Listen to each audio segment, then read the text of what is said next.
Bismillahirrahmanirrahim. Innal hamdalillah nahmaduhu wa nasta'inuhu wa nastaghfiruh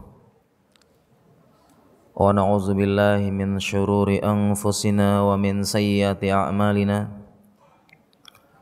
May yahdihillahu fala mudhillalah wa may yudlil fala hadiyalah. Asyhadu an la ilaha illallah wa asyhadu anna Muhammadan abduhu wa rasuluhu la nabiyya ba'd. Para jemaah sekalian, kaum muslimin dan muslimat yang semoga disayangi dan dirahmati oleh Allah Jalla Jalaluh. Assalamualaikum warahmatullahi wabarakatuh. Alhamdulillah, segala puja dan puji kepada Allah, salawat dan salam kepada Nabi Muhammad sallallahu alaihi wasallam. Para jemaah sekalian, pada kesempatan yang penuh berkah ini kita akan membahas satu tema dengan judul yang telah kita sebarkan. Orang sakit lebih bahagia daripada orang yang sehat. Jadi orang sakit bisa lebih berbahagia daripada orang sehat. Maksudnya adalah bagaimana kiat-kiat menghadapi ujian dan musibah. Setiap kita, siapa dari kita yang tidak pernah mendapatkan ujian, tidak pernah merasakan kesulitan dan kesusahan? Siapa dari kita? Semua pernah. Semua pasti pernah merasakan kesulitan, kesusahan dan sebagainya. Karena Allah tidak pernah berjanji kita tidak akan merasakan kesulitan. Tetapi yang Allah janjikan adalah setelah kesulitan pasti ada kemudahan. Inna ma'al usri yusra, inna ma'al usri yusra, inna ma'al usri yusra. Ini janji Allah Subhanahu wa taala. Sekarang sesuai dengan judul kajian kita, orang sakit lebih berbahagia daripada orang sehat. Bisa berbahagia, dia lebih bahagia daripada orang sehat. Kok bisa? Bagaimana bisa? Bukankah kita lihat mayoritas orang yang terdiagnosa penyakit yang berat, misalnya terkena kanker stadium 5, terkena penyakit ginjal stadium akhir, yang terkena penyakit waliyuzubillah HIV AIDS, yang terkena kanker, rasa nyeri, sakit, terbatas aktivitas, dan nyerinya kanker ini benar-benar nyeri. Yang terkena gagal ginjal dan sebagainya. Begitu juga dengan saudara kita yang diprediksi oleh dokter, umur Anda tersisa 1 bulan lagi, atau umur Anda tersisa 3 bulan lagi. Kalau ada dari dokter yang memprediksi, ingat Pak jadi dokter itu memprediksi, bukan memvonis Tidak ada dokter memvonis. Memprediksi sesuai dengan ilmu, pengalaman dan fakta yang ada. Bukan vonis Saya sudah divonis mau mati sama dokter katanya. Ini tidak benar Diprediksi. Diprediksi umurnya tinggal berapa? Tinggal 3 bulan.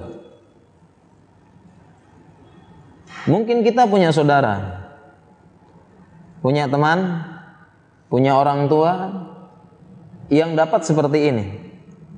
Diprediksi umurnya tinggal berapa bulan lagi, atau waliyazubillah kena AIDS, kena HIV berat. tinggal menunggu waktu lagi. Yang AIDS dan HIV sampai sekarang belum ditemukan obatnya. Ingat, belum. Karena obatnya pasti ada, likulli da'in dawa. Setiap penyakit pasti ada obatnya. Normalnya kita melihat orang-orang seperti ini tentunya sedih. Tidak jarang ada yang depresi, bahkan ada yang mau bunuh diri. Merasa hidupnya habis, hidupnya hancur, tidak berguna lagi hidup saya. Sebentar lagi mau mati, apalagi keterbatasan fisik, lemah. Buat apa saya hidup? Jadi sampah saja, menyusahkan keluarga, depresi, stres, rasa nyeri yang dia hadapi lagi, nyeri psikologi, beban mental, dan sebagainya. Mayoritas kita melihat yang seperti ini sedih, depresi, dan sebagainya. Tetapi sesuai dengan judul kajian kita, orang sakit bisa lebih berbahagia daripada orang sehat. Dan kita sampaikan kabar gembira ini kepada saudara-saudara kita. Kita ambil contoh yang tadi, yang telah diprediksi oleh dokter umurnya tinggal sebulan lagi, 3 bulan lagi misalnya, 3 bulan lagi. Jika dia belajar agama, memahami, dekat dengan Allah dan sebagainya, dia jauh lebih berbahagia daripada orang yang sakit. Walaupun dokter memprediksi umurnya tinggal sebulan lagi. Apa katanya ketika orang berilmu ini yang percaya dengan Allah, apa katanya ketika ada orang yang akan menghibur? Sabar, saudaraku, sabar. Sabar dengan penyakit ini, jangan bersedih. Sebenarnya saya kasihan sama engkau. Apa jawab orang ini? Tidak perlu engkau kasihan kepadaku. Sebenarnya aku yang kasihan kepada kalian semua. Aku yang kasihan kepada kalian semua. Mengapa demikian? Karena Rasulullah sallallahu alaihi wasallam bersabda, "Yawaddu ahlul afiyati yaumal qiyamati anna juludahum quridat bil maqarid." Yawaddu, akan berangan-angan orang-orang afiyah, orang-orang yang diberikan kesehatan, diberikan kenyamanan di dunia, kekayaan, sehat, afiyah, di hari kiamat nanti. Di hari kiamat nanti mereka akan berangan-angan kenapa dahulunya di dunia mereka tidak mendapatkan musibah-musibah dan ujian-ujian yang berat. Bagaimana angan-angan mereka?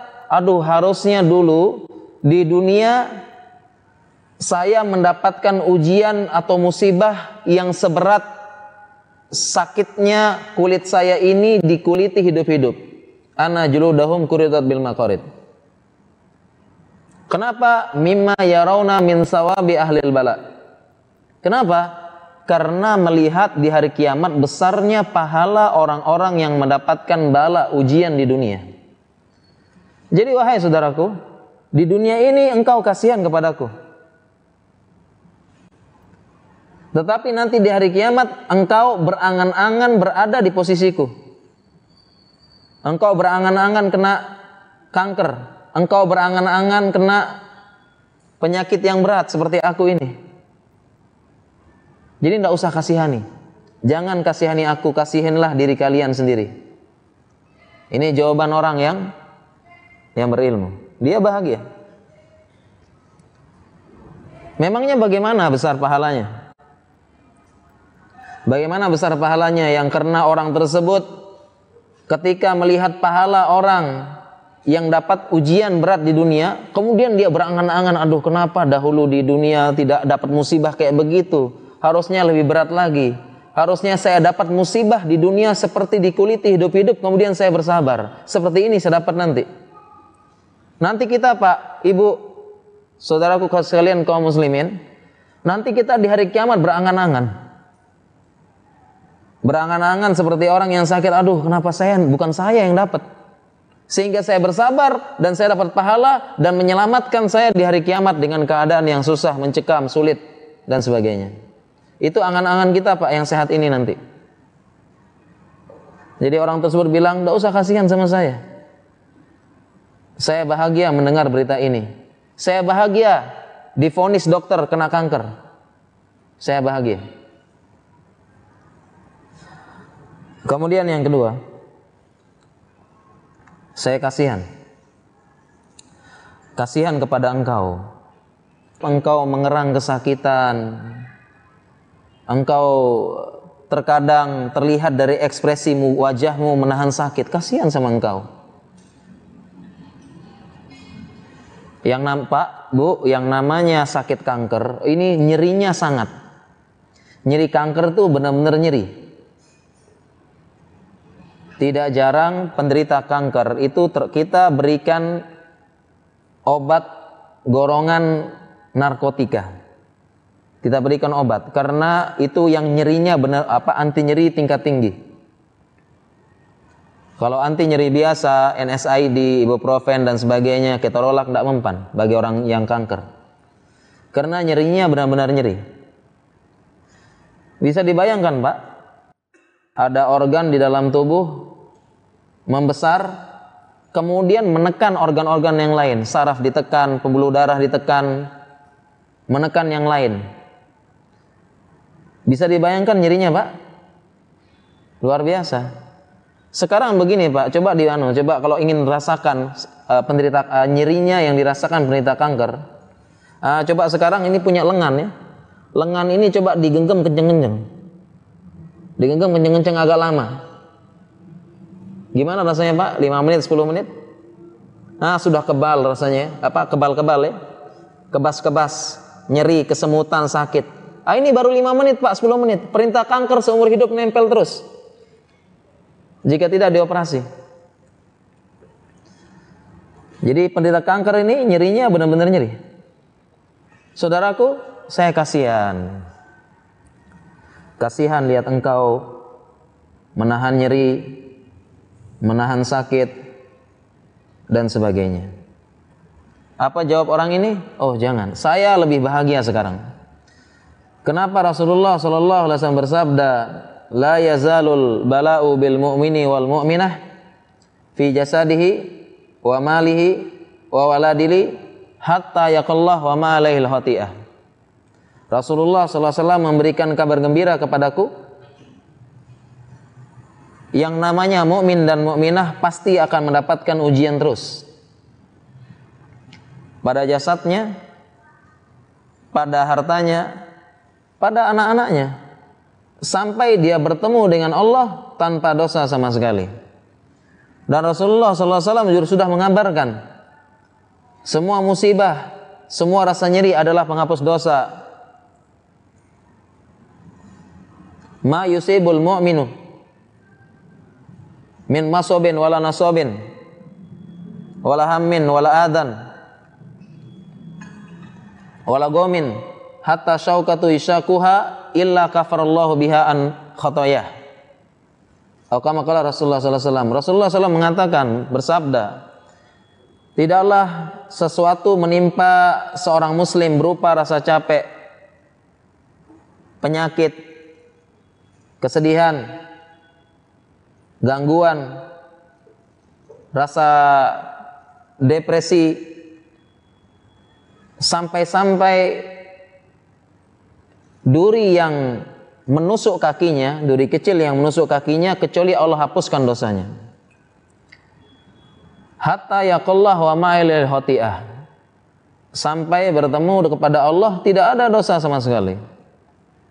Jadi saudaraku, memang hari ini aku terus menanggung rasa sakit.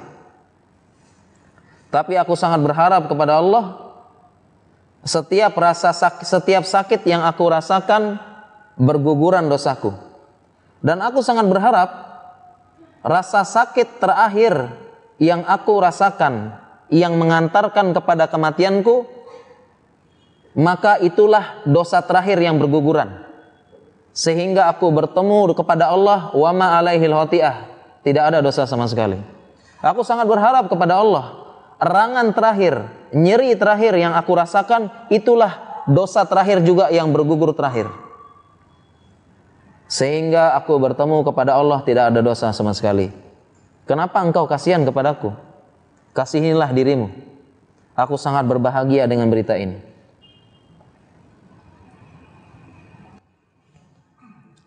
Saudaranya pun menghibur lagi, tapi saya kasihan lihat engkau. Umurmu tinggal sebulan lagi. Usiamu tinggal tersisa sebulan lagi.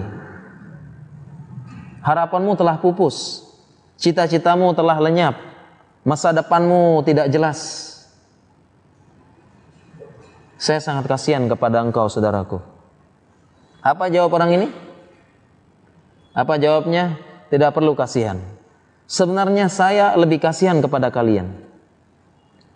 Mengapa demikian?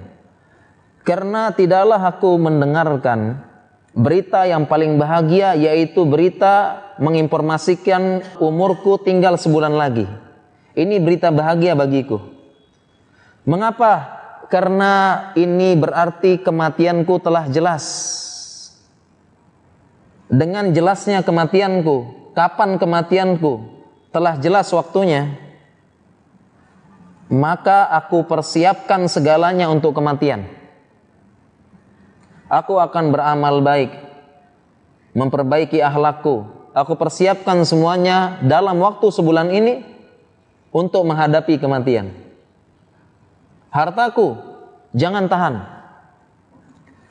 Hartaku jangan ditahan. Segera infakkan hartaku. Aku tidak ingin menumpuk-numpuk harta.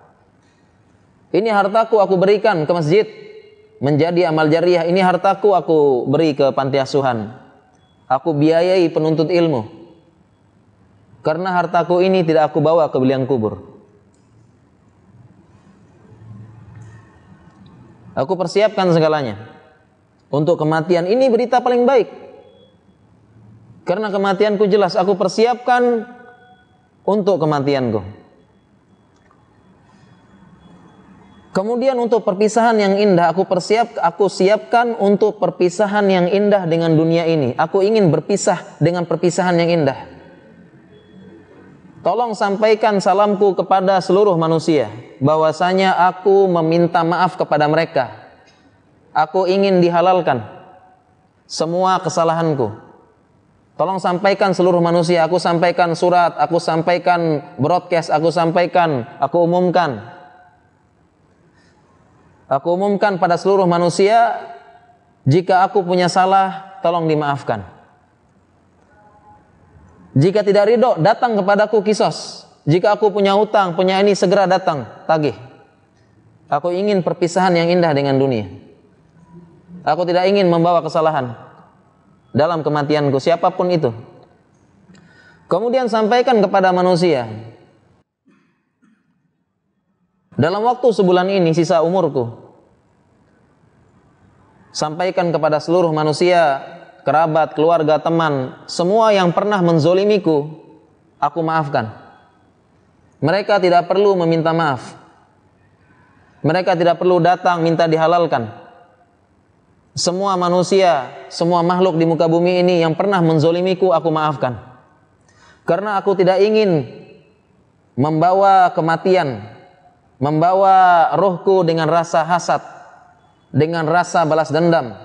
Aku ingin perpisahan yang indah dengan dunia. Ketahuilah saudaraku, informasi, khobar, berita umurku tersisa sebulan lagi adalah berita terindah yang aku dengar. Aku sangat berbahagia. Aku persiapkan segalanya untuk kehidupan yang lebih baik, kehidupan yang selamanya, kehidupan yang tidak bisa dibandingkan dengan dunia. Atastabdiluna alladzi huwa adna billadzi huwa khair. Apakah kalian hendak mengganti kehidupan yang sangat rendah ini dengan kehidupan yang jauh lebih baik? Wahai saudaraku, ketahuilah, engkau lebih layak mengasihani dirimu sendiri. Jangan kasihan kepadaku, kasihinilah dirimu. Dirimu belum jelas kapan maut itu menjemput. Bisa jadi dia tiba-tiba bisa jadi dia menjemput ketika engkau sedang melakukan maksiat, bisa jadi engkau meninggal di atas maksiat, bisa jadi ketika engkau sedang futur maut menjemput, bisa jadi ketika engkau lemah beragama malaikat maut datang menghampiri. Siapa yang harus dikasihani, saudaraku? Jangan pernah engkau mengasihani diriku. Jangan menyangka aku sedih. Aku sekarang sedang berbahagia. Jangan pernah menaruh belas kasih kepadaku. Sesungguhnya dirimu lebih layak untuk dikasihani. Belum jelas. Inilah gambarannya Bapak Ibu sekalian dirahmati Allah Subhanahu wa taala. Gambaran orang yang sakit lebih berbahagia daripada orang yang sehat. Dia lebih bahagia. Vonis kematian, prediksi kematian, kabar gembira terbaik bagi dia. Dia berbahagia. Berita ini kita sampaikan kepada teman kita, kepada saudara, kepada keluarga yang mungkin memiliki permasalahan yang sama. Kemudian bagaimana keutamaan-keutamaan yang lainnya? Kabar gembira bagi orang yang sakit. Masih banyak kabar gembiranya. Kabar gembiranya adalah rasa sakit, musibah, ujian merupakan tanda cinta dari Allah Subhanahu wa taala. Wa innallaha idza ahabba qauman ibtalah. Sesungguhnya Allah jika mencintai suatu kaum, Allah akan memberikan ujian. Allah akan memberikan ujian. Jika Allah cinta terhadap suatu kaum, sehingga ujian ini adalah tanda cinta dari Allah. Faman radiya falahur ridha, faman sakhita falahus sukhut. Barang siapa yang dia ridho dengan keputusan Allah, Allah ridho. Barang siapa yang dia benci, tidak terima, falahus sukhut. Bagi dia adalah kemurkaan dari Allah Subhanahu wa taala. Ini hiburan.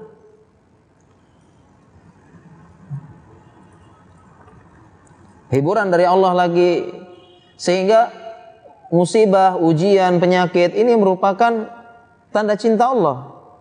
Kenapa? Untuk meningkatkan derajat kita. Meningkatkan derajat. Kan tidak mungkin anak SMA ujiannya SD, anak kuliah ujiannya SMP. Tidak mungkin. Pasti ujiannya lebih sulit.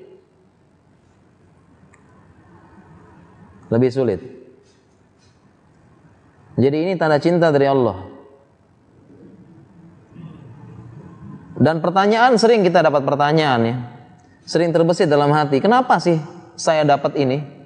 Kenapa saya dapat musibah ini? Kenapa saya dapat penyakit ini? Apa jawabannya? Jawabannya karena engkau mampu menghadapinya. Kalau yang lain belum tentu. Kenapa engkau kena penyakit ini? Jawabannya karena engkau mampu menanggung dan mampu bersabar. La yukallifullahu nafsan illa usaha. Jawabannya sangat mudah. Karena engkau mampu, Allah kasih.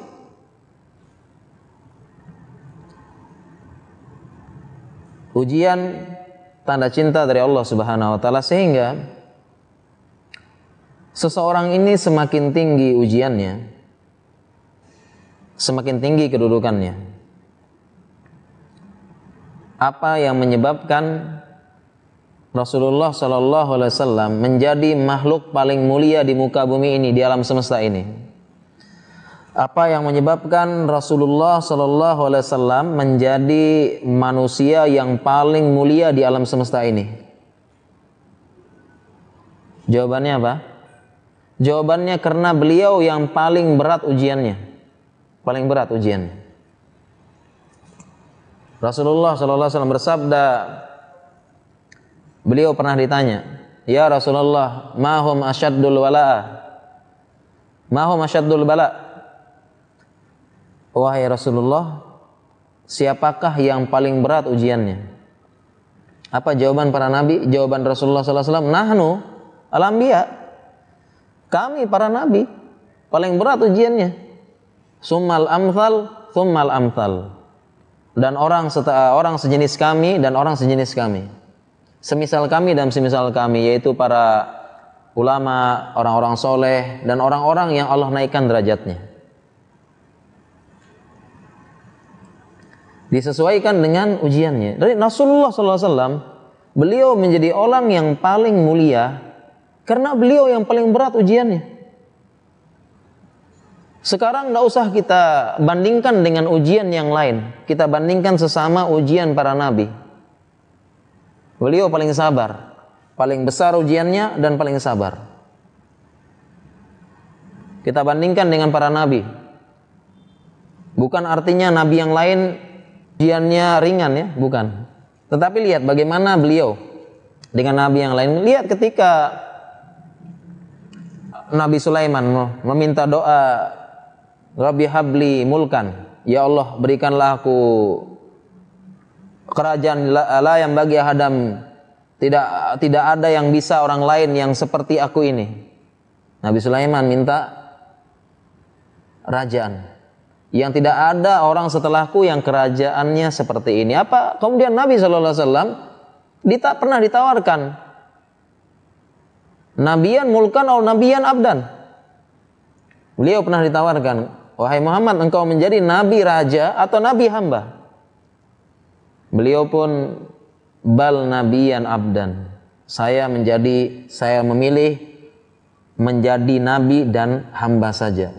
Jadi orang biasa yang hidupnya miskin, berat dan sebagainya. Miskin beliau. Kita bandingkan dengan Nuh. Nabi Nuh berdakwah berapa lama? 950 tahun. Nabi Nuh berdakwah siang malam. Inni da'utu qaumi laila wa nahara. Saya dakwah kaum saya ini siang dan malam. Tidak ada yang bisa menjawab dari dakwahku ini. Ketika sudah sampai tahap seperti ini, akhirnya Nabi Nuh berdoa kepada Allah, Rabbi la tazar alal ardi minal kafirin dayyara. Innaka in tazarhum yudillu ibadaka wa la yalidu illa fajiran kafar. Nabi Nuh berdoa, ya Allah, sudah saya dakwahkan kaumku ini. La tazar alal ard, jangan biarkan di muka bumi ini minal kafirina, orang-orang kafir dayyaro berkeliaran, habiskan semuanya. Apa doa Nabi Nuh? Habiskan orang kafir, dikirimlah banjir besar, habis seluruh orang kafir di muka bumi ini. Tapi lihat Nabi SAW. Nabi SAW lihat, beliau sedang berdakwah ke Taif. Di saat itu disebut dengan Amu Hazn, tahun kesedihan. Pamannya yang melindungi dia, Abu Thalib, meninggal. Istri tercinta, terkasih, membela jiwa raga, zohir batin, istrinya Khadijah meninggal di tahun yang sama. Sedih Nabi SAW. Beliau pun pergi berdakwah ke Taif. Apa yang terjadi di Taif? Beliau diusir. Diusir oleh penduduk Taif, ya, dikejar sehingga kaki-kakinya berdarah. Dikejar, diusir. Bahkan ada riwayat yang ini perlu dicek ya. Ada yang riwayat mengatakan beliau diusir oleh wanita dan anak-anak, dilempar. Kejar terus. Dilempar. Jadi beliau bukan diusir dengan kesatria, dikejar sama kesatria pemakai kuda, memakai alat perang, bukan itu dikejar, diusir oleh anak-anak dan wanita untuk menghinakan beliau. Kaki berdarah dan sebagainya. Dalam keadaan seperti itu, sudah di tahun kesedihan, berdakwah ke Taif, ditolak, bahkan ditolak seperti itu. Di Mekah sudah tidak ada pelindung lagi. Dalam keadaan tersebut, sangat sedih beliau. Tiba-tiba malaikat Jibril datang menyampaikan, wahai Muhammad, ada salam dari penjaga gunung Ahsyabain, 2 gunung saat itu. Apa katanya? Kalau sekiranya engkau mau, penjaga gunung Ahsyabain, malaikat akan mengangkat gunung tersebut ditimpakan kepada penduduk Taif. Tapi apa yang keluar dari lisan Nabi SAW, innahum qaumun yajhalun. Sesungguhnya mereka kaum yang belum paham, belum tahu. Aku berdoa kepada Allah semoga akan keluar dari tulang sulbi mereka orang-orang mayya'budullah yang dia menyembah kepada Allah saja, tidak menyekutukan dan membela agama Allah. Nabi SAW. Belum lagi yang lain, beliau kalau demam 2 kali. Nabi SAW kalau demam 2 kali. 2 kali lipat. Beliau mengatakan ya, pernah sahabat beliau sedang sakit. Seorang sahabat menaruh tangan di atas selimut. Kemudian ditarik tangannya. Kenapa panas sekali wahai Rasulullah? Kenapa panas? Beliau mengatakan sesungguhnya saya ini demam 2 kalinya manusia. Kalau kita demam 39 derajat atau 40 derajat itu demam. Pengertian demam di atas 38,5 derajat Celcius. Dikali 2 kali lipat sekitar 79 atau 80. 80 derajat hampir air matang itu demamnya beliau. Dan banyak kalau kita sebutkan ujian beliau sangat berat. Berat ujian beliau. Kenapa? Sehingga jawabannya, kenapa beliau menjadi orang yang paling mulia di muka bumi di alam semesta ini? Apa jawabannya? Karena paling berat ujiannya. Karena yang paling berat ujiannya. Banyak, kalau kita ceritakan ujian-ujian beliau lain banyak sekali. Ini hiburan. Hiburan bagi orang-orang yang sakit, mendapatkan musibah dan sebagainya.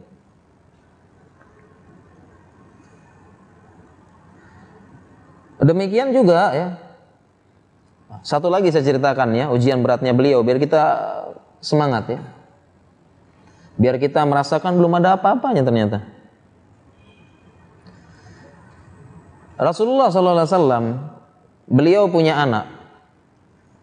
Punya 6 orang anak dari Khadijah. 2 laki-laki, 4 perempuan. Semua anak laki-lakinya meninggal di zaman sebelum jahiliyah, pada jahiliyah, sebelum beliau menjadi nabi. Siapa yang tidak sedih kalau anaknya meninggal? Yang meninggal laki-laki lagi. Sedih tidak? Sedih. Kemudian menyusul anak-anaknya meninggal lebih dulu daripada beliau.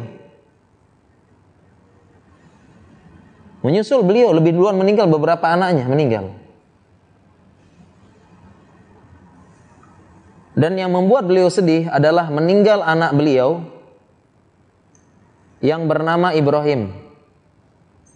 Anak beliau ya, setelahnya beliau punya anak lagi di Madinah namanya Ibrahim, lahir dari Maria Al-Qibtiyah.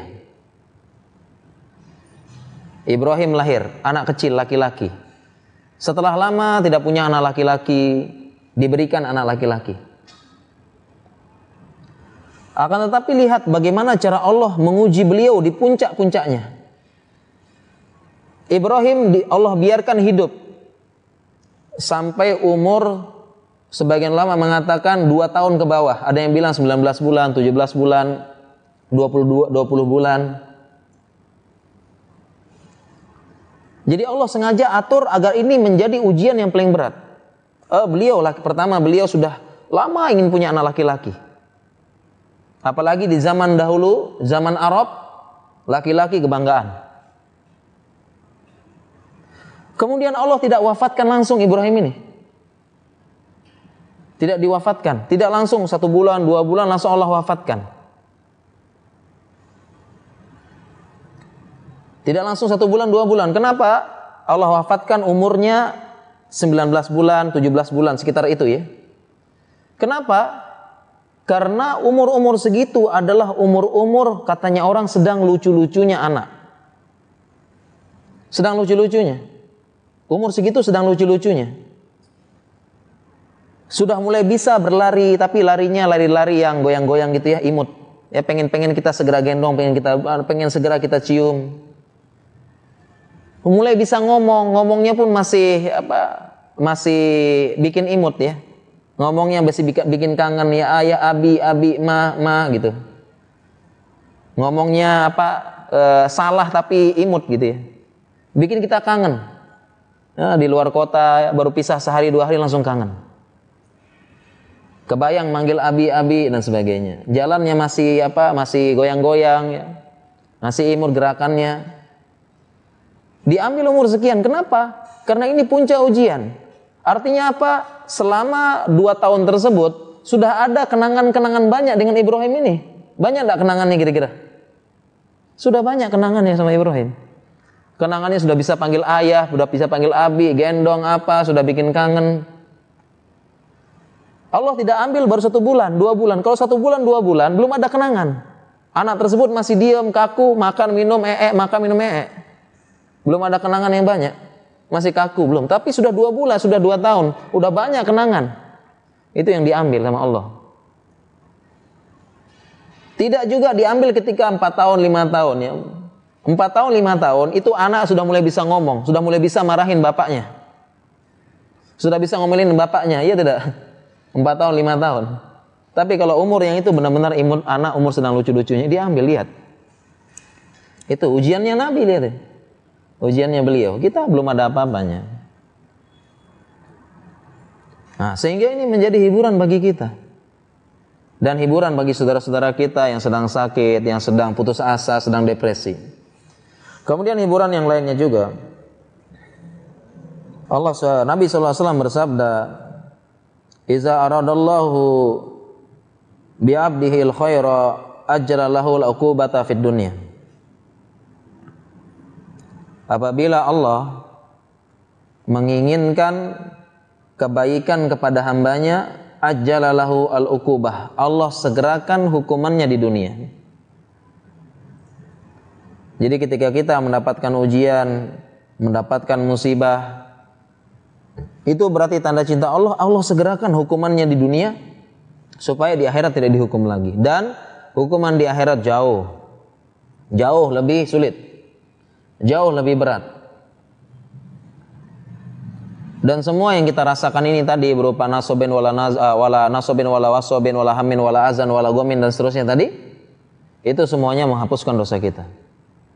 Kenapa ditimpakan kepada kita? Karena Allah menginginkan kebaikan. Allah inginkan kebaikan kepada kita, disegerakan daripada di akhirat nanti.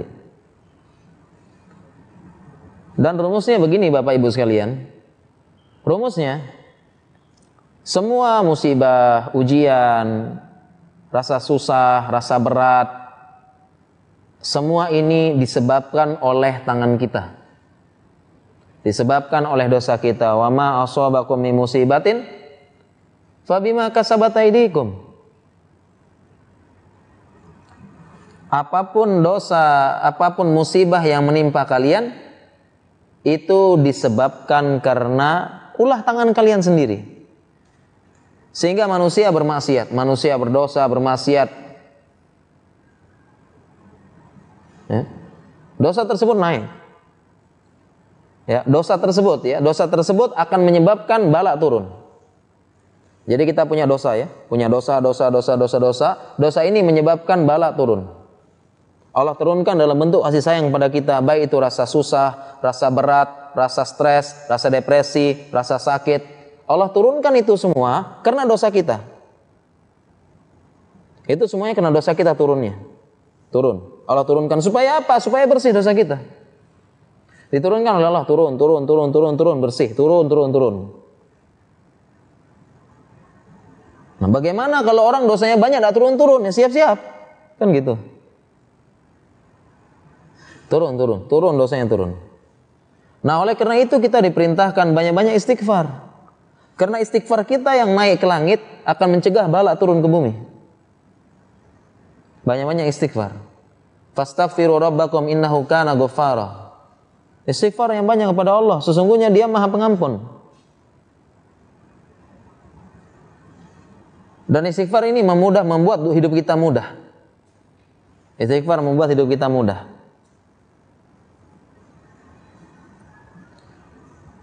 Dalam tafsir ayat ini Al-Qurtubi membawakan tafsir. Dia membawa riwayat dari seseorang, membawa riwayat tentang Hasan Al-Basri. Ada beberapa orang datang ke Hasan Al-Basri, mufti saat itu, ulama. Dia tanya, wahai Hasan Al-Basri, sudah lama sekali Allah tidak memberikan anak kepadaku. Apa jawaban Hasan Al-Basri? pulang sana perbanyak istighfar. Ada orang mengadu lagi, ya Hasan Al-Basri bagaimana? Ini kita kekeringan dan sebagainya. Pulang sana baca istighfar. Ada lagi, ini saya sulit dan sebagainya begini, pulang berbanyak istighfar. Itu pesannya Hasan Al-Basri. Dan apa sulitnya istighfar? Saat menunggu, mengantri, naik motor, naik mobil, sedang di macet, ya, sedang dalam keadaan macet dan sebagainya, istighfar. Kalau kita paham istighfar, kita paham esensinya, kita akan perbanyak istighfar di mana-mana, mudah. Cuma lidah goyang sedikit dengan niat yang bagus. Lagi macet, ya Allah macet ini. Karena Jakarta ini cuma dua kemungkinan kan ya. Kalau enggak macet, macet banget. Nah, ini sedang macet. Sedang macet, ya Allah macet. Daripada ya marah sana, marah sini. Oh, ini gara-gara ini macet begini. Lumayan kita berpikir dalam hati, ya istighfar sebentar, lumayan nyicil bala yang turun. Lumayan ya. Istighfar. Ini bala siap-siap turun ini karena dosa kita. Lumayanlah nyicil bala turun. Astagfirullah, lumayan.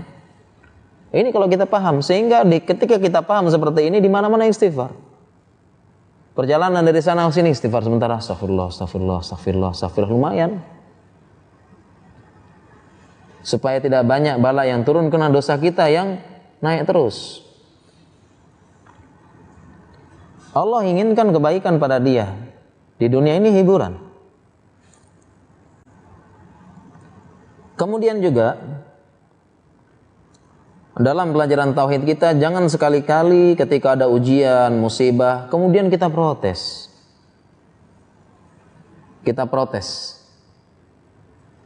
Protes dengan takdir Allah.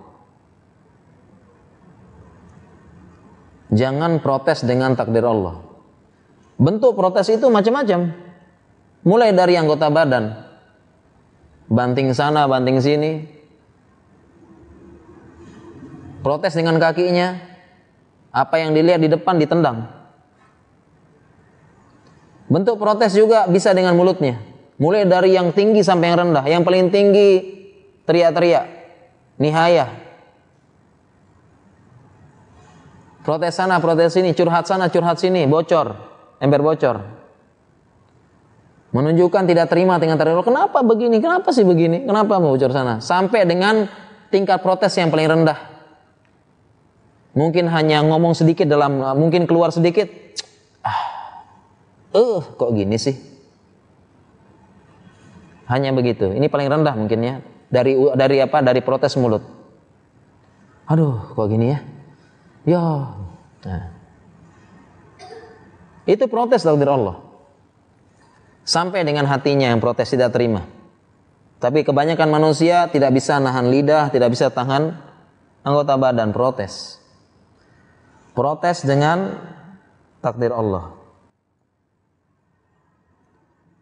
Protes dengan takdir Allah. Jangan sekali-kali, ini perlu pelajaran ya, kita sama-sama kita belajar. Apapun yang terjadi pada kita, jangan protes sedikit pun. Ini perlu belajar memang, perlu belajar pelan-pelan sesuai dengan tingkatan keimanan. Tidak mudah nih, saya pun tidak mudah mempraktekannya. Kita sama-sama, apapun yang terjadi pada kita, takdir Allah, jangan protes sama sekali. Baik dengan lisan kita sedikit pun. Aduh, kok gini? Jangan sampai. Kita usahakan apapun yang terjadi keluar dari lisan kita, alhamdulillah ala kulli halin. Alhamdulillahillazi bi ni'matihi tatimmus sholihat. Subhanallah, alhamdulillah. Kita kebiasakan keluar dari lisan kita begitu. Jangan sampai protes dengan takdir Allah apapun yang terjadi. Baik itu musibah besar, musibah kecil, sekedar macet di jalan, sekedar naik motor, bannya bocor dan sebagainya, atau sampai datang ke masjid, sendal tertukar atau sendal hilang dan sebagainya. Artinya jangan sampai menunjukkan kita tidak senang. Ya, dengan gerakan-gerakan yang tidak perlu yang menunjukkan tidak senang, banting sana banting sini, hilang lagi dan sebagainya. Ya astagfirullah, hilang lagi, mudah-mudahan yang maling sendal saya bermanfaat ya. Nah, kadang-kadang kita tidak bisa seperti itu ya. Ya, mungkin dengan malingnya lebih bermanfaat ya. Asal jangan digunakan untuk maling lagi. Nah, kita seperti itu. Kenapa? Karena protes dengan takdir Allah, ini bentuk kita suuzon kepada Allah. Bentuk suuzon. Bentuk protes, baik protes besar, protes kecil, bentuk suuzon kepada Allah. Padahal Allah sudah berfirman dalam hadis qudsi. Allah Subhanahu wa taala berfirman, "Ana inda zonni abdi bihi." Sesungguhnya aku sesuai dengan prasangka hambaku. Jadi kalau kita protes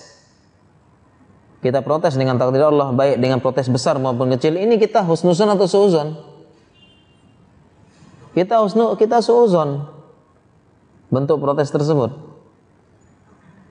Oleh karena itu lanjutan di hadis yang tadi, faman radiya falahu ridha, faman sakhita falahu sukhut. Barang siapa yang ridho, Allah ridho. Barang siapa yang murka, tidak terima, kenapa harus begini? Kenapa terjadi pada saya? Apa yang begini? Falahu sukhut. Murka Allah sama dia, depresi, yang perlama, cemas yang lama, akhirnya menjadi gila dan sebagainya. Tidak terima takdir Allah. Kita belajar sekarang apapun yang terjadi, jangan kita tunjukkan protes takdir Allah. Ini nanti suuzon kepada Allah. Bahaya. Apalagi saudara kita yang sedang sakit, jangan sampai kita kasih tahu, jangan husnuzon, jangan bersuuzon pada Allah. Husnuzon, ini semua buat baik buat engkau. Rasulullah SAW bersabda, la yamutunna ahadukum wa huwa yuhsinu billahi zon. Janganlah salah seorang kalian meninggal kecuali dia berhusnuzon kepada Allah. Dia meninggal husnuzon. Jadi ilmu penting, Pak. Ini ilmu penting, Bapak Ibu sekalian, kaum muslimin, ilmu penting. Ketika kita sedang sakit, sedang saat-saat yang sulit, saat yang mengantarkan kepada kematian kita, kita lebih banyak roja kepada Allah. Lebih banyak berharap. Kita katakan kepada saudara kita yang sedang sakit, yang kena kanker, divonis berapa bulan lagi, kita katakan banyak-banyak husnuzon kepada Allah, banyak-banyak berprasangka baik kepada Allah. Jangan engkau anggap ini sebagai kutukan, sebagai bala yang mengancam. Banyak-banyak engkau husnuzon. Sekarang bagaimana cara husnuzon kepada Allah? Bagaimana caranya? Caranya husnuzon kepada Allah, ya, saat engkau seperti ini, sebentar lagi mau meninggal, penyakit berat. Cara husnuzon kepada Allah adalah mengingat-ingat amal ibadah yang dulu engkau lakukan, kemudian berharaplah kepada Allah. Ingat dahulu apa saja amal-amal kebaikan yang engkau lakukan, kemudian berharap kepada Allah. Terlebih amal tersebut adalah amal yang disembunyikan. Tidak ada yang tahu kecuali saya dan Allah. Makanya Pak, Ibu sekalian, para kaum muslimin, kita harus punya amal yang kita sembunyikan. Hanya kita dan Allah yang tahu. Apa fungsinya? Fungsinya nanti menjelang meninggal kita, di usia tua kita, di penyakit yang mengantarkan kepada kematian, itu jadi hujah kita sama Allah. Ya Allah, saya pernah beramal kebaikan, saya hanya berharap kepadamu saja. Tidak ada yang tahu kecuali saya dan engkau. Saya sangat berharap amal ini baik, mendapat balasan pada engkau, mendapatkan berkah. Ini di sisa-sisa umur saya, di pengantar kematian saya berharap ya Allah, saya berhusnuzon kepadamu. Itu yang benar. Ini ilmu penting. Jangan ketika mau mati, mau meninggal, penyakit yang mengantarkan kepada kematiannya, dia ingatnya enggak, ingatnya siksa neraka, ingatnya ini, ingatnya dosa, ini tidak benar. Tidak benar. La yamutunna ahadukum illa wa huwa yuhsinu billahi zan, kecuali dia husnuzon kepada Allah. Jangan sampai kita meninggal kemudian kita suuzon kepada Allah. Makanya Pak, Ibu sekalian, kita usahakan punya amalan yang hanya kita dan Allah yang tahu. Saat-saat sulit, saat-saat kejepit, saat-saat ini kita ingat. Sedang naik pesawat goncang hebat. Ingat amal kita langsung, ya Allah, saya punya amalan dulu. Hanya Allah yang tahu. Sekiranya saya mati, saya sangat husnuzon pada engkau. Begitu.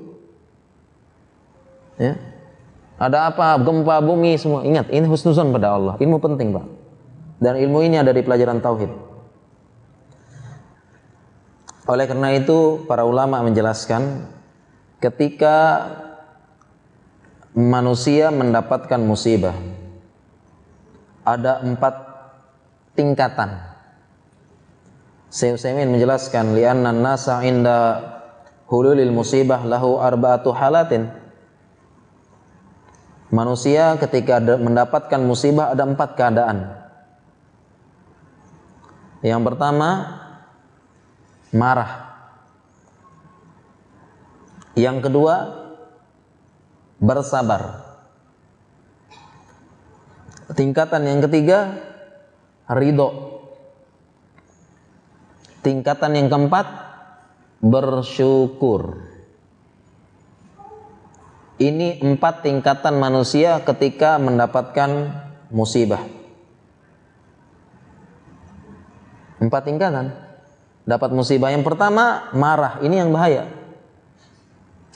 Ketika Allah turunkan musibah, marah dia. Tidak terima. Kenapa harus saya? Marah. Dan ini falahus suhud. Allah juga marah sama dia. Sehingga harusnya tadi adalah ujian berubah menjadi bala yang menghancurkan dia.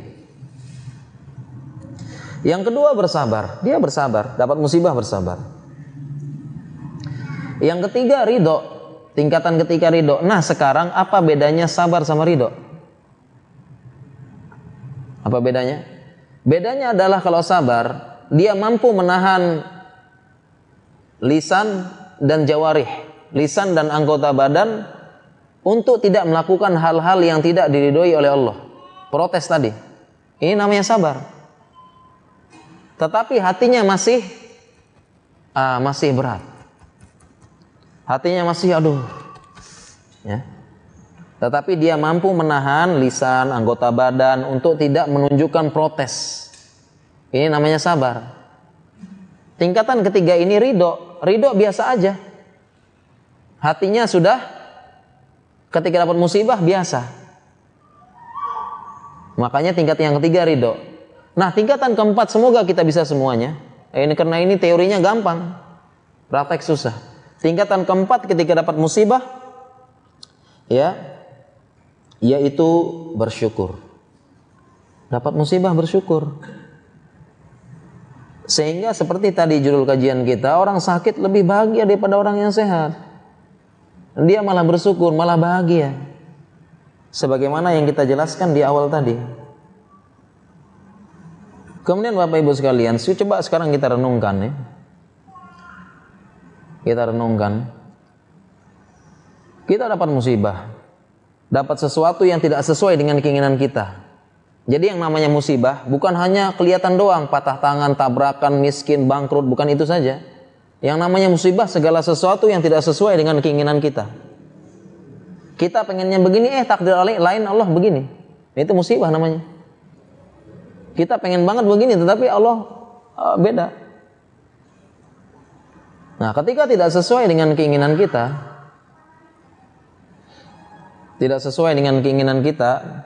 kadang-kadang kita protes, marah. Sekarang coba kita renungkan selama ini, ya. Kita marah itu, pertama kita marah ya, tidak terima. Sekarang kita marah, tidak terima. Apakah kita marah dan tidak terima? Apakah marah tersebut membuat solusinya selesai gitu loh? Apakah demikian? Apakah dengan kita marah tersebut perkaranya selesai?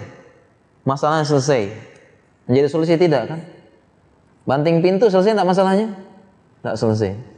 Teriak-teriak masalah selesai tidak? Tidak selesai. Apakah demikian? Tidak kan? Jadi setelah kita pikir-pikir, banyak di antara kita yang melakukan ini itu ya, sebagai respon marah terhadap ujian dan musibah. Ternyata itu semua buang-buang energi. Bahkan buang-buang harta, banting HP, banting TV, banting meja, rusak. Terkadang ini sia-sia. Kemudian yang jadi pertanyaan, apakah masalah tersebut selesai? Tidak kan? Masalahnya tetap, ujiannya tetap, kejadiannya sudah terjadi, tetapi kita buang-buang waktu dengan hal yang tidak perlu, buang tenaga, buang pikiran, dan tidak menyelesaikan masalah tersebut. Jadi buat apa ya? Selama ini kita marah ketika terjadi sesuatu yang tidak sesuai dengan keinginan kita. Itu musibah. Kemudian sebagaimana tadi ya, hiburan. Hiburan bagi orang yang sakit. Orang yang sakit, meskipun dia sakit ya, meskipun sakit, tetapi pahalanya tetap mengalir. Ini hiburan bagi orang yang sakit. Iza maridul abdu aw safara kutiba lahu mislu ma kana ya'malu muqiman sahihan.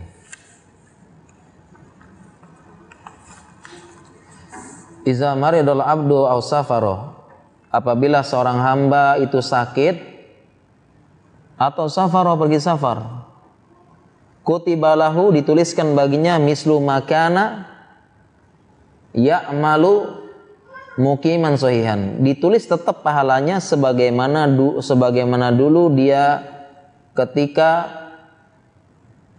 sedang mukim atau sedang sahih, sedang sehat.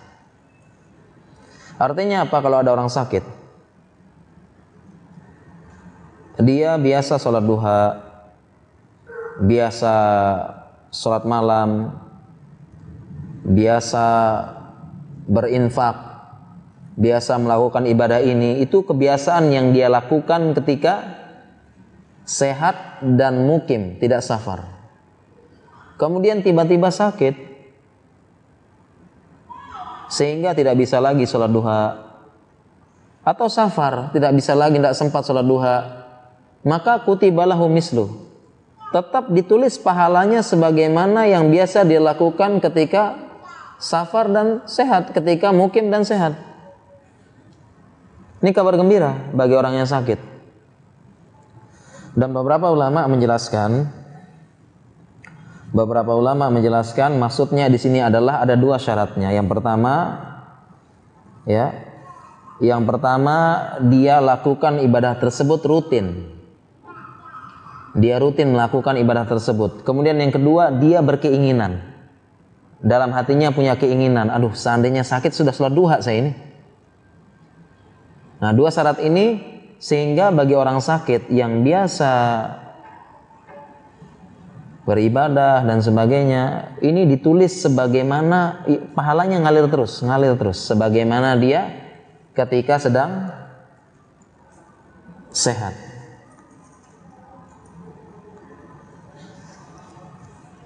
Kemudian hiburan lagi bagi orang yang dapat ujian, sabar, penyakit, berat dan sebagainya. Pahalanya.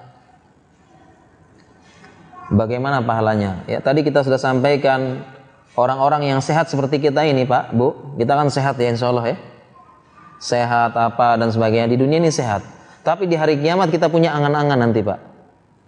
Kenapa dulu di dunia tidak sakit aja? Sakit berat dan sebagainya. Tadi sudah kita jelaskannya. Kenapa? Mimma yarawna min thawabi ahlil bala. Karena melihat besarnya pahala orang yang dapat ujian musibah kemudian dia bersabar. Sekarang bagaimana sih besar pahalanya orang yang bersabar? Ada yang tahu, Pak? Bagaimana besarnya pahala orang yang bersabar? Bagaimana besarnya? Besarnya adalah sebagaimana firman Allah Subhanahu wa taala, "Innama yuwaffas sabiruna ajrahum bighairi hisab." Sesungguhnya Allah akan memberikan ganjaran pahala bagi orang-orang yang bersabar berapa? Tidak terbatas. Ini pahala orang-orang yang bersabar. Pahalanya berapa? Tidak disebutkan, tidak terbatas.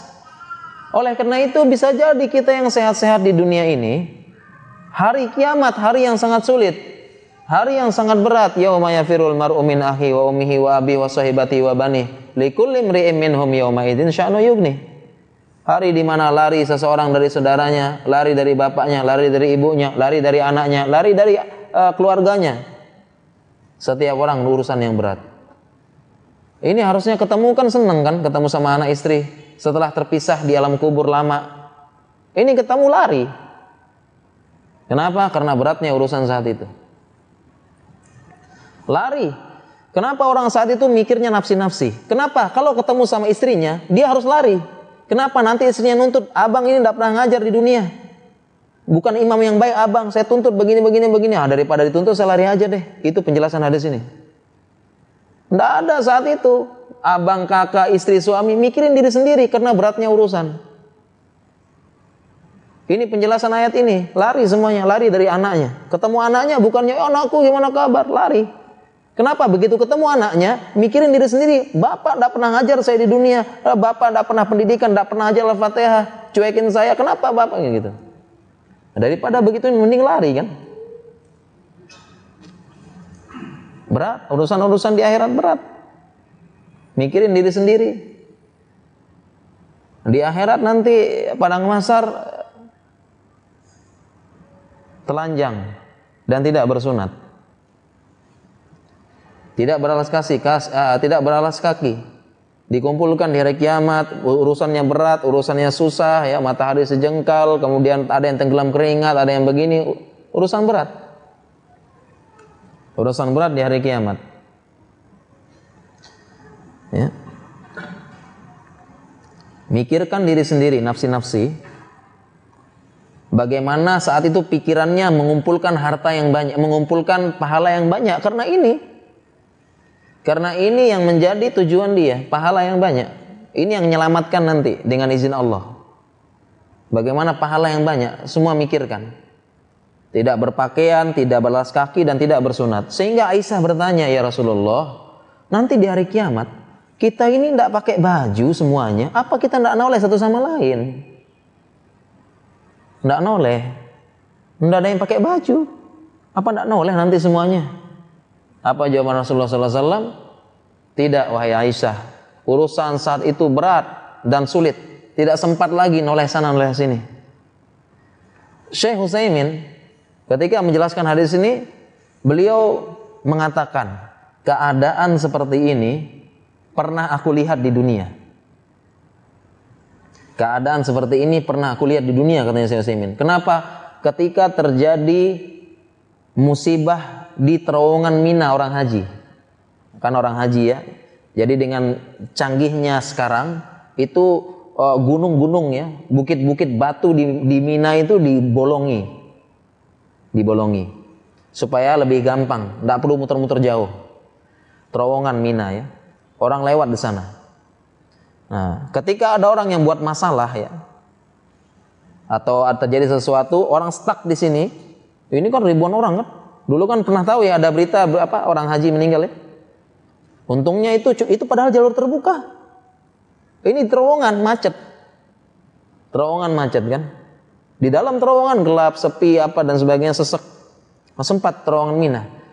Saat itu orang-orang lari keluar, naik gunung, naik apa semuanya untuk menghindari macetnya terowongan Mina. Kemudian aku melihat dengan mata kepalaku sendiri, orang-orang itu kain ihramnya terlepas. Karena ada desek-desekan terlepas. Sehingga dia lari luntang-lantung telanjang semuanya, lari sono, lari sini. Sudah tidak peduli lagi. Orang-orang lari telanjang, saya lihat katanya Syekh Utsaimin. Orang pelari telanjang sana sini. Telanjang lepas kain ihramnya kan, tidak pakai ya, tidak pakai CD ya, tidak pakai daleman. Lepas, tidak peduli, lari sana, lari sini, sudah. Aku pernah lihat di dunia katanya. Apalagi di akhirat urusan berat.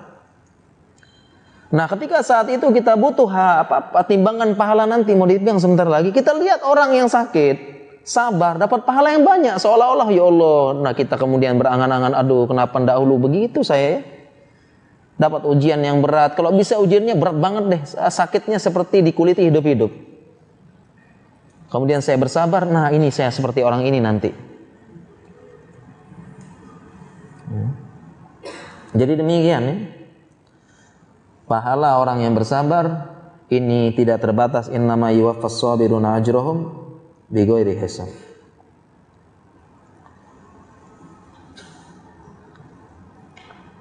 Mungkin demikian Bapak Ibu sekalian ya, dari mata Allah Subhanahu wa taala ya, materi yang bisa kami sampaikan agar lebih lebih komunikatif ya, lebih enak siang-siang mungkin ngantuk mungkin ya. Kami persilakan Bapak Ibu sekalian kalau ingin bertanya ya, kami persilakan ya lewat kertas saja Pak. Ya, silakan kertas. Ini sudah ada pertanyaan yang masuk ya. Kita baca dulu ya. Adakah celaan bagi orang yang suka mengumbar nikmat ataupun musibah? Apakah ada celaan bagi orang yang suka mengumbar nikmat ataupun musibah? Ya, ada jawabannya. Kalau mengumbar berarti ini kan kurang bagus ya. Bahasa lainnya mengumbar apa? Pamer berarti. Pamer nikmat ini tidak boleh juga. Pamer nikmat ini tidak boleh karena ini merupakan bentuk kesombongan. Pamer ya. Apalagi di zaman sekarang sarana untuk pamer itu ada ya Pak ya. Apa sarananya Pak? Ya, ini sarananya internet dan sosial media. Ini sarana paling gampang untuk pamer. Tidak boleh kita mengumbar atau pamer nikmat. Adapun yang boleh adalah dalam Al-Qur'an, wa amma bi ni'matika wa amma bi ni'mati rabbika fahaddits. Adapun nikmat yang ada pada Rabbmu maka sebut-sebutkanlah. Ada beberapa penjelasan tentang ayat ini. Yang pertama, ketika kita mendapatkan musibah, sebut-sebut nikmat Allah yang banyak. Fahaddits, sebut, ingat. Kemudian yang kedua, boleh kita tampakkan nikmat tersebut apabila ada maslahat. Ada maslahat ya. Ada maslahat. Contohnya ya, saya pernah begini, ternyata Allah mudahkan. Inilah janji Allah. Wa may yatawakkal 'Allah fa huwa hasbuh. Wa yarzuquhu min haitsu la yahtasib, dalam ayat yang lain. Ini contoh ayat Allah. Janji Allah, diceritakan nikmat tersebut. Ini maksud dari ayat ini, wa amma bi ni'mati rabbika fahaddits. Demikian juga mengumbar musibah sama, tidak boleh mengumbar musibah. Ya, ember ke sana sini curhat. Dan setelah kita renungkan, kebanyakan manusia itu hanya penasaran saja dengan masalah kita, tidak mau bantu. Ya. Manusia kebanyakan hanya penasaran dengan masalah apa yang menimpa pada kita, tidak mau bantu. Hanya cuma bisa bilang kasihan ya. Jadi kalau kita mengumbar masalah, kita menceritakan musibah, ceritakan kepada orang yang pertama sayang kepada kita, bisa menenangkan. Yang kedua, kepada orang yang bisa memberikan solusi dari masalah kita. Jadi bukan diumbar kemana-mana, apalagi di sekarang zamannya upload sosmed. Upload di sosmednya, pasang status lagi galau. Jabla ini, jarang dibelai. Ya Allah. Jadi tidak benar ya kita mengumbar musibah. Ya. Tidak boleh. Termasuk bisa jadi mencela takdir Allah. Ya, saya sakit dan saya enggan berobat karena saya menganggap bahwa sakit yang saya alami ini adalah kafarah. Dan hanya Allah yang mampu menyembuhkan. Apakah ini dibenarkan dalam Islam? Sakit tapi tidak mau berobat supaya jadi kafarah. Ini kembali ke hukum berobat berarti. Beberapa ulama menjelaskan hukum berobat. Ada yang mengatakan hukum berobat itu boleh. Ada yang mengatakan disunahkan. Yang mengatakan berobat itu disunahkan, dianjurkan karena hadis Nabi sallallahu alaihi wasallam, tadawaw ya ibadallah, wahai hamba Allah, berobatlah kalian, fa innallaha lam yaj'al da'an illa yaj'alallahu sifaan, atau kama qala Rasulullah sallallahu alaihi wasallam. Ya ibadallah tadawaw, wahai hamba Allah, berobatlah kalian. Ini adalah bentuk perintah. Dari sini ulama mengambil pendapat hukum berobat itu adalah sunnah dan dianjurkan. Karena Allah telah menurunkan obat, menurunkan penyakit, pasti Allah turunkan juga obatnya. Dari hadis ini ulama mengatakan hukum berobat adalah sunnah dianjurkan. Kemudian ulama yang mengatakan hukum berobat adalah mubah berdasarkan hadis. Ada seorang perempuan, ya mungkin sudah pernah baca hadisnya, seorang perempuan yang terkena penyakit ada dua penafsiran ulama terhadap penyakitnya ini, yaitu penyakit epilepsi dan penyakit gangguan jin. Sehingga dia kalau datang serangan tersebut sering kejang-kejang. Ya, jadi ada dua pendapat ya, dia gangguan jin, ya, jinnya datang goyang-goyang. Yang kedua epilepsi. Kemudian perempuan ini datang ke Nabi SAW. Ya Rasulullah SAW, saya kena penyakit ini. Tolong doakan saya supaya sembuh ya Nabi. Apa jawaban Nabi SAW? Kalau engkau ya mau saya doakan kepada Allah. Tetapi kalau engkau bersabar, maka balasanmu surga. Apa kata perempuan tersebut? Kalau begitu saya pilih surga ya Rasulullah. Dia pilih surga daripada didoakan oleh Nabi. Sehingga dia tidak mau berobat. Dari hadis ini ulama mengatakan boleh, terserah dia mau berobat atau tidak. Sehingga ulama ini mengatakan dari hadis ini fikihnya berobat hukumnya boleh. Terserah dia, tidak berobat juga tidak apa-apa, asalkan bersabar. Akan tetapi, nah ini ada akan tetapinya ya. Masalahnya apakah kita ini iman kita kuat menanggung penyakit dan menanggung kesusahan dan kesulitan akibat ujian tersebut? Apakah iman kita kuat? Kalau kuat alhamdulillah. Janji Rasulullah surga. Kenapa tidak surga? Lihat tadi sudah kita jelaskan kan. Dosanya terhapus, menghadap ke Allah, tidak ada dosa sama sekali. Siapa yang tidak mau? Sedangkan kita bisa jadi sedang maksiat mati. Waliyazubillah. Ya? Dapat surga dia. Bisa, tetapi masalahnya bisa apa enggak kita ini ya enggak berobat, kemudian sakit, nyeri apa, kemudian tidak mengeluh. Iman kita kuat. Mungkin sekarang ya, tapi berapa bulan lagi iman lemah, yazid wa yanqus, bertambah berkurang, akhirnya kita mengeluh dan sebagainya. Sehingga pendapat saya pribadi ya kita berobat saja. Apalagi ada ulama yang mengatakan berobat. Kalau kita beralasan menjadi kafarah dosa, banyak kafarah yang lain nanti. Banyak kafarah yang lain. Jalan yang lain. Ini pendapat saya, berobat saja. Kita usahakan berobat. Kalau kita sedang sakit, apa yang harus kita ucapkan? Apakah bisa alhamdulillah atau istighfar? Kalau sedang sakit, pertama kita berobat dulu ya, berobat. Tempuh sebab syariah, tempuh sebab kauninya dulu. Sebab kauninya ya berobat ke dokter, ke ahli pengobatan. Baru kita tempuh sebab syar'inya.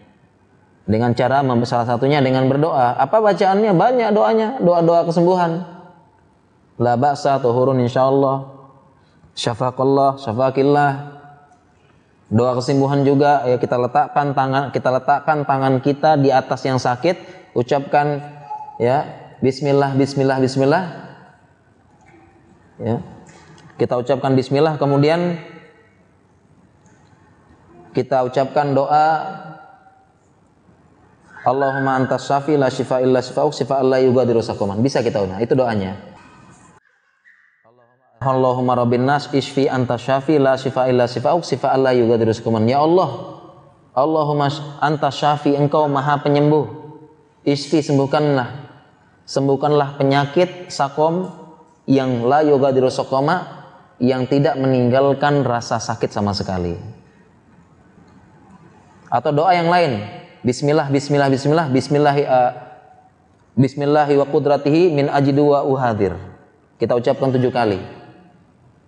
Kita taruh tangan kita di atas yang sakit tersebut, ya sakitnya perut, sakitnya kepala, sakitnya, kita taruh di situ doa bismillah bismillah bismillah, kemudian bismillahi wa qudratihi min syarri ma ajidu wa uhadir. Kita doa 7 kali. Ini doa-doa kesembuhan. Dan doa-doa yang lainnya bisa. Kemudian bisa juga di saat itu kita mengucapkan istighfar dan sebagainya. Selama sakit istighfar, selama ini dan sebagainya. Ini adalah yang bisa kita lakukan ketika kita sakit.